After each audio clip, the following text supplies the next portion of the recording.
का पैम्पलेट ही देख रही थी तो मैंने यहाँ पर एक पॉइंट पर मेरी नजर गई। यहाँ पे लिखा है affiliated to CBSE, as you can see. ये आपके पास नॉर्म्स कंप्लीट हैं भी या नहीं? या बायोलॉजी लैब होनी चाहिए, कंप्यूटर लैब होनी चाहिए, लाइब्रेरी होनी चाहिए, मैथ लैब होनी चाहिए। ऐसा नहीं है कि हरियाणवी बोलने से कोई बच्चा का स्टैंडर्ड गिर जाता है। आप भी तो मतलब उसी संस्कृति को फॉलो कर रहे हैं। आज जो अच्छे इंग्लिश चैनल है, क्या टोहाना की न्यूज को कवर कर रहे हैं? नहीं कर रहे ना। कौन कर रहा है? आप जैसे लोग। आप ही ग्रामीण मुद्दों को उठा रहे हैं। अगर हम अपनी भाषा के साथ, अपनी संस्कृति के साथ हम ही खड़े नहीं होंगे तो कौन खड़ा होगा? तो आज हमारे साथ कालवन में श्री ज्ञानेंद्रा पब्लिक स्कूल के एमडी बलिंदर जी हमारे साथ है। तो सबसे पहले तो पूरी टीम की ओर से इनका हम स्वागत करते हैं। तो बलिंदर जी सवालों का सिलसिला जारी करेंगे। तो सबसे पहले अगर मैं बात करूं, जो स्कूल है आपका एक इंटरनेशनल सतर का स्कूल है, जो सेवाएं हमने देखी, लेकिन इंटरनेशनल शब्द कहीं नहीं लिखा हुआ। और आपने सीबीएसई जो पैटर्न है ग्रामीण क्षेत्र के अंदर, क्योंकि बड़े बड़े शहरों में होता था, तो कैसे आपके मन में आया कि सीबीएसई पैटर्न और ये सुविधाएं ग्रामीण क्षेत्र के अंदर लेकर आई जाए? सबसे पहले तो मैं खास मुलाकात की टीम का, आप सभी साथियों का धन्यवाद करता हूं कि आपने इतने अच्छे मुद्दे पे मुझ जैसे एक गांव के स्कूल संचालक को मुलाकात करने के लिए अपना कीमती समय दिया, लोगों को जानने के लिए आपको समय दिया, उसके लिए आपका बहुत बहुत धन्यवाद। अब बात आती है इंटरनेशनल की। इंटरनेशनल शब्द वहाँ पे यूज करते हैं जहाँ पर एक या एक से अधिक 2, 3, 4 देशों से बच्चे पढ़ने को आते हैं। लेकिन आजकल एक होड़ है कि इंटरनेशनल शब्द लिखने से स्कूल का स्टैंडर्ड बहुत अप हो जाता है जी। तो उस कारण से सभी स्कूलों में आपको देखा होगा कि कुछ तो आपको ऐसी जगह पे भी इंटरनेशनल शब्द लिखा मिल जाएगा कि एक घर में स्कूल चल रहा है उसको भी इंटरनेशनल कह सकते हैं आप। लेकिन हमने अपने स्कूल के नाम के अंदर पब्लिक शब्द को यूज किया। पब्लिक जन, जैसे हम गवर्नमेंट सबके पास पहुंचती है, वैसे ही पब्लिक स्कूल का काम होता है सभी तक पहुंचना, जिसमें आम आदमी के बच्चे पढ़ सकें, अच्छी शिक्षा ले सकें, एक किसान परिवार से, एक मजदूर परिवार से बच्चे पढ़ सकें। उसी मोटिव को लेके हमने स्कूल को शुरू किया। उसके बाद बात आती है सीबीएसई पैटर्न की। सबसे पहले तो मैं ये कहता हूं कि ये पैटर्न शब्द ही गलत है सर। मेन शब्द होता है वो होता है affiliated. CBSE pattern, CBSE curriculum, CBSE syllabus, ये शब्द अपने स्कूल को छुपाने के लिए लिखे जाते हैं।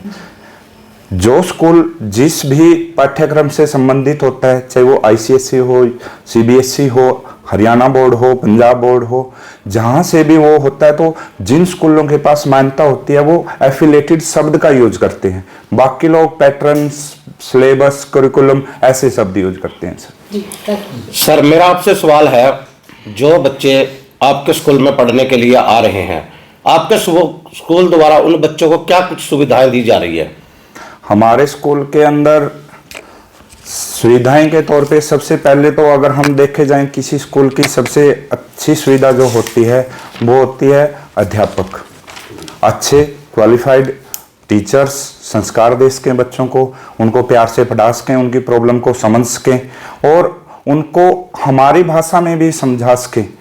जैसे सीबीएसई के अंदर हमारा school totally English medium school है, लेकिन ऐसा तो नहीं हो सकता कि सभी बच्चे मतलब इंग्लिश मीडियम को उनको हिंदी में बताया भी ना जाए। तो ऐसे टीचर्स सबसे पहले हम प्रोवाइड करवाते हैं जो बच्चों को उन्हीं की भाषा में अच्छे से सिलेबस को करवा सके। उसके बाद आधुनिक सुविधाओं की तरफ ध्यान करें तो हमारा स्कूल फुल्ली एसी है जी, स्मार्ट क्लासेज हैं जी, व्हीकल जीपीएस के साथ हैं, पेरेंट्स उसको मॉनिटर कर सकते हैं, सभी में सीसीटीवी कैमरे हैं, ड्रिंकिंग वाटर, ये वो ऐसे वैसे हम सभी सुविधाएं मतलब उपलब्ध हैं जितनी एक अच्छे स्कूल में होनी चाहिए। और सबसे अच्छी जो हमारे पास अभी गवर्नमेंट ने हमें प्रोवाइड करवाई है, प्रधानमंत्री कौशल विकास योजना के तहत स्कूल को 120 सीटें मिली हैं, जिसमें कि बच्चे यहाँ पे कोर्सेज फ्री ऑफ कॉस्ट कर सकते हैं।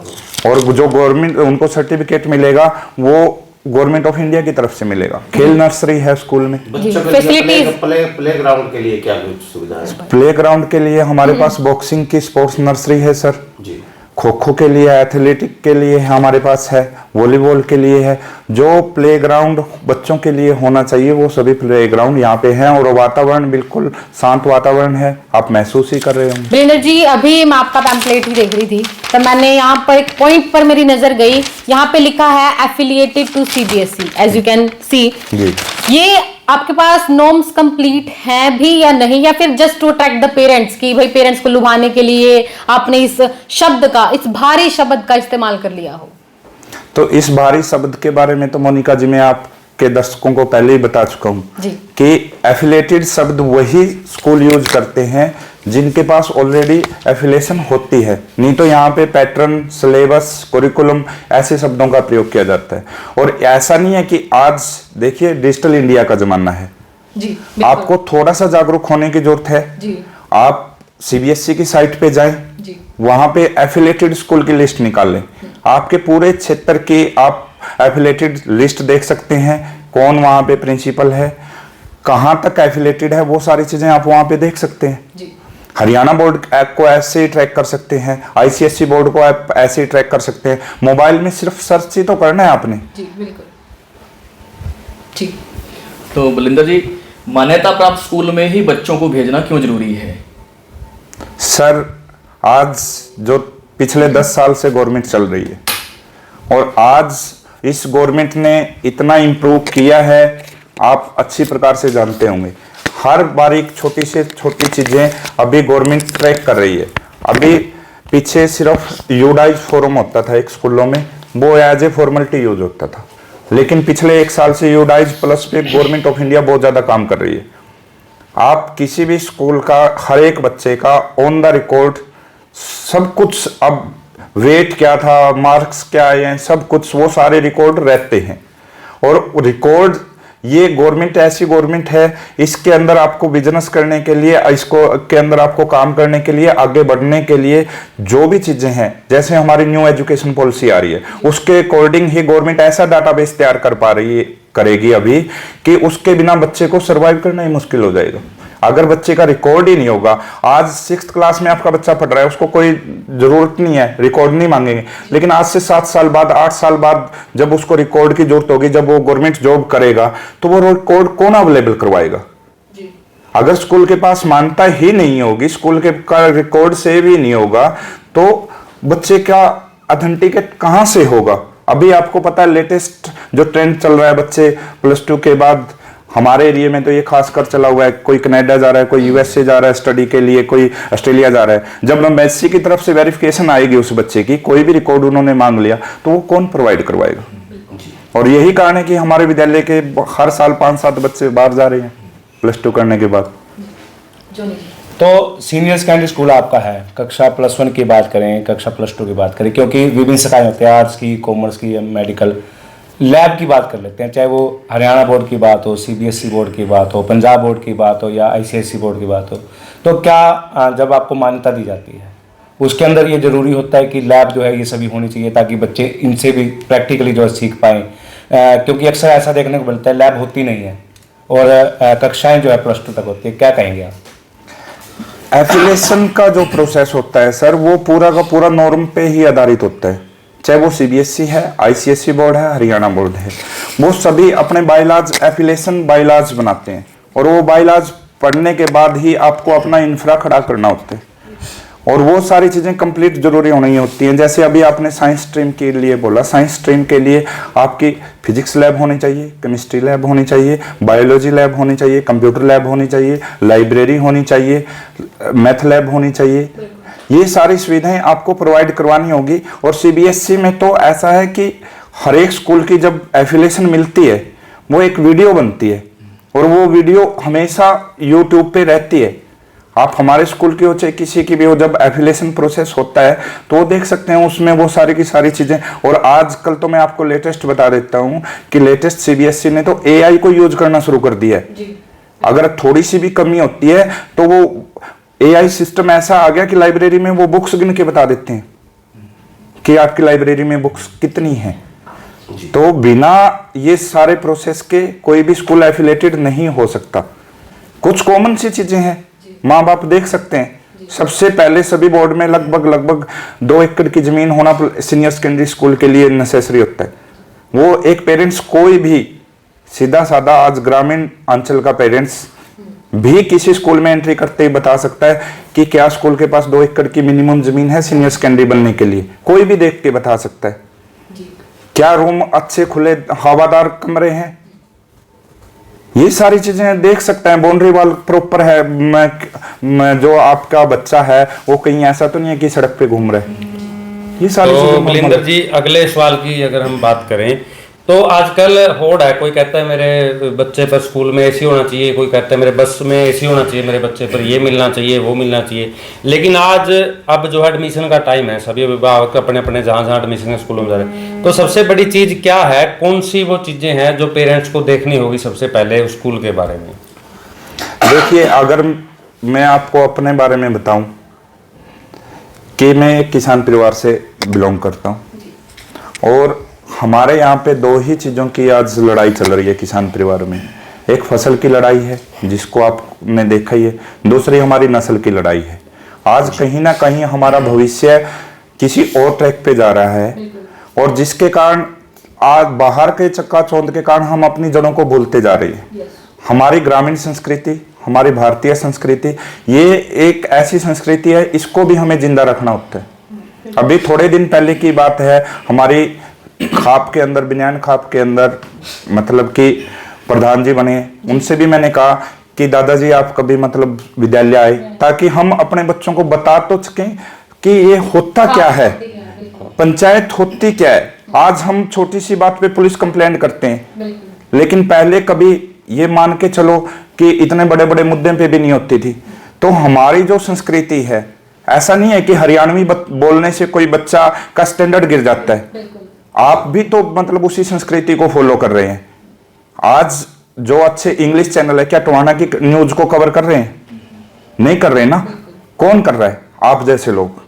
आप ही ग्रामीण मुद्दों को उठा रहे हैं। अगर हम अपनी भाषा के साथ, अपनी संस्कृति के साथ हम ही खड़े नहीं होंगे तो कौन खड़ा होगा?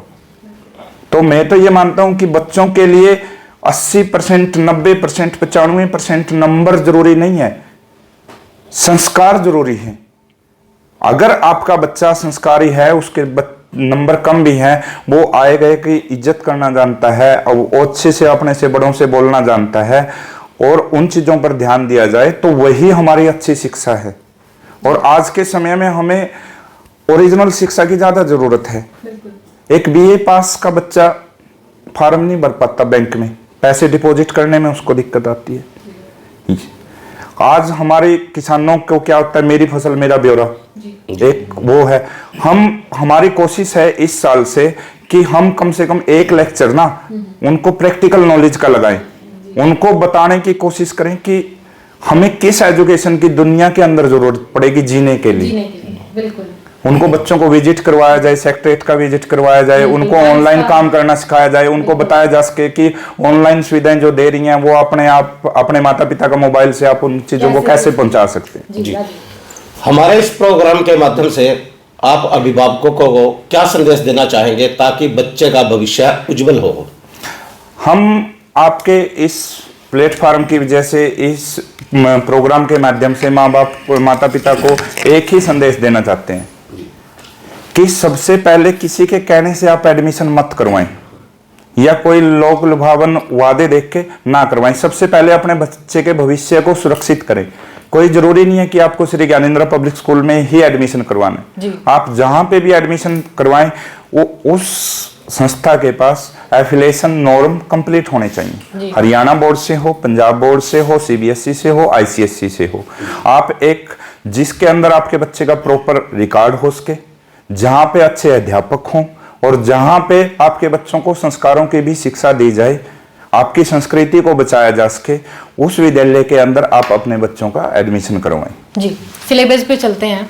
अक्सर स्कूल्स के अंदर ये इशू रहता है, पेरेंट्स को काफी ज्यादा इशू रहता है कि उनके बच्चे का लेवल ये है लेकिन जो सिलेबस है उसका लेवल ये है। तो बच्चों को ये मैच करने में काफी ज्यादा प्रॉब्लम्स आती हैं, इवन उनको एक्स्ट्रा ट्यूशंस भी लगानी पड़ती हैं। तो आपके स्कूल का सिलेबस कैसे रहता है हमेशा, और किस तरीके से क्या बच्चे उस लेवल को क्रॉस कर पाते हैं? जी, अगर मैं आपको बात करूं, ये सिलेबस की समस्या हमारे साथ हो चुकी है। लास्ट ईयर हमने बाहर से एक कुरिकुलम के साथ टाई अप किया और हमने वो सिलेबस लगाया। सिलेबस ठीक था, कोई प्रॉब्लम नहीं थी, लेकिन हमारे ग्रामीण अंचल के बच्चे या हमारे बच्चे उस चीज को समझ नहीं पाए, और उसकी वजह से मतलब हमारे टीचर्स ने भी, बच्चे ने भी बहुत मुश्किल का सामना किया।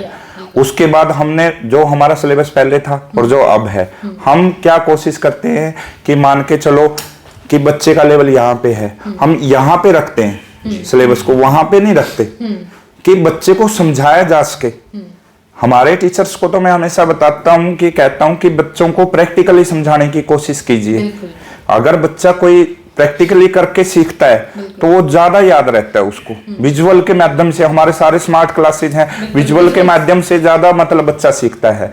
तो बच्चे को लेवल क्या है, बच्चे का ज्ञान है, उसको मतलब सिखाने की कोशिश कीजिए। बिल्कुल, इस क्लास में नहीं सीख पाएगा, अगले में सीख पाएगा। लेकिन अगर आप उसको इतना ज्यादा वो कर देंगे कि वो शिक्षा से ही दूर हो जाए तो ज्यादा मुश्किल आते हैं। बलविंदर जी, आजकल का जो समय है वो आधुनिक समय है, आप देख रहे हैं, तो आजकल आप देखने में आता है कि बच्चों में संस्कारों की कमी है। तो आपके स्कूल में बच्चों में नैतिक मूल्यों को किस प्रकार से बढ़ाया जाता है? हमारे यहाँ पे नैतिक मूल्यों के बारे में, जैसे हमारी सुबह प्रेयर होती है, प्रेयर में बच्चों को बताया जाता है, टीचर के द्वारा समझाया जाता है कि माता पिता का कैसे आदर करना चाहिए, दादा दादी का कैसे आदर करना चाहिए। और हमारा स्कूल तो मतलब इस चीज़ के अंदर बोलते भी हैं। हमारा स्कूल हमेशा मदर डे को सेलिब्रेट करता है, चाहे उस दिन छुट्टी भी है, उस दिन को भी। और माताएं आती हैं अपने बच्चों के साथ, पूरा एंजॉय करती हैं। माता का आदर के बारे में कहा जाता है। और हमारे को तो कई बार पेरेंट्स बोलते हैं, जी आप मदर डे मनाते हो, फादर डे भी होना चाहिए। क्योंकि देखो, एक फादर ही एक ऐसा है जो अपने बच्चे के लिए सरवाइव करता है और वो भी मान सम्मान रखता है। तो मैं तो अपने बच्चों को ये बोलता हूँ कि बेटा बाकी चीजें बाद में है, कम से कम जब आपके माता पिताजी बाहर से आते हैं, काम करके आते हैं, एटलीस्ट उनको एक पानी का गिलास पिला दो। और जो वो पानी का गिलास पीने के बाद एक पिता को जो संतुष्टि मिलती है ना, वो बहुत बड़ी होती है। हाँ जी, तो यही हम चाहते हैं भी, आप जो आपके ऊपर खर्च कर रहे हैं, आप उन माता पिता की सबसे पहले रिस्पेक्ट करना सीखो। सर, आपने 6 साल पहले श्री ज्ञानेंद्रा पब्लिक स्कूल रूपी पौधा आपने लगाया, वह फल देना जो है शुरू हुआ, क्योंकि पौधा जब लगाते हैं उसे पानी देना पड़ता है। आपने कड़ी मेहनत की। 6वां स्थापना दिवस अब आप मनाने वाले हैं। स्कॉलरशिप टेस्ट आपने रखा है, क्या उद्देश्य है इस टेस्ट का, क्यों आप ये टेस्ट रखते हैं, और कौन कौन से बच्चे इस टेस्ट में जो है भाग ले पाएंगे? स्कॉलरशिप टेस्ट रखने के पीछे एक ही उद्देश्य है कि देखो, शिक्षा पे सभी का अधिकार होता है। मैं एक पेरेंट्स के तौर पे भी मैंने अपने बच्चों के लिए मैं स्कूल में गया हूँ, मैंने काफ़ी सारी चीज़ें देखी हैं। एक किसान परिवार के लिए, एक मजदूर परिवार के लिए सीबीएसई स्कूल की बात को सोचना बहुत बड़ी बात है जी। जब उसकी फीस के बारे में सोचता है, सबका मन करता है अच्छे स्कूल में बच्चों को पढ़ाने का। ऐसा कोई माता पिता नहीं है वो कि उसका मन ना करे जी। और जहां तक जो उसकी आमदनी होता है उससे एक्स्ट्रा अपने बच्चे को देने की माता पिता कोशिश करते हैं। लेकिन कोई बच्चा अच्छा कर रहा है, क्या उस बच्चे का शिक्षा पे हक नहीं है? क्या उसको वो सारी सुविधाएं नहीं मिलनी चाहिए? इसी सोच को देखते हुए हमने स्कॉलरशिप टेस्ट का आयोजन किया कि अगर कोई बच्चा अपने सपनों को पूरा करना चाहता है, आगे बढ़ना चाहता है और उसको ये लग रहा है कि मेरी आर्थिक हालात ऐसी है कि मैं उस चीज को नहीं पा रहा हूं, तो उसके लिए हमने स्कॉलरशिप टेस्ट को ऑर्गेनाइज किया है। और ताकि मतलब कि हमारा जो जगह जगह पे टैलेंट छुपा हुआ है वो बाहर आ सके और बच्चे अपनी मंजिल को पा सके। धन्यवाद सर। तो चलिए आज के इस प्रोग्राम पर लगाते हैं विराम। मेरी और हमारी पूरी टीम की ओर से आप सभी को राम राम। आप सभी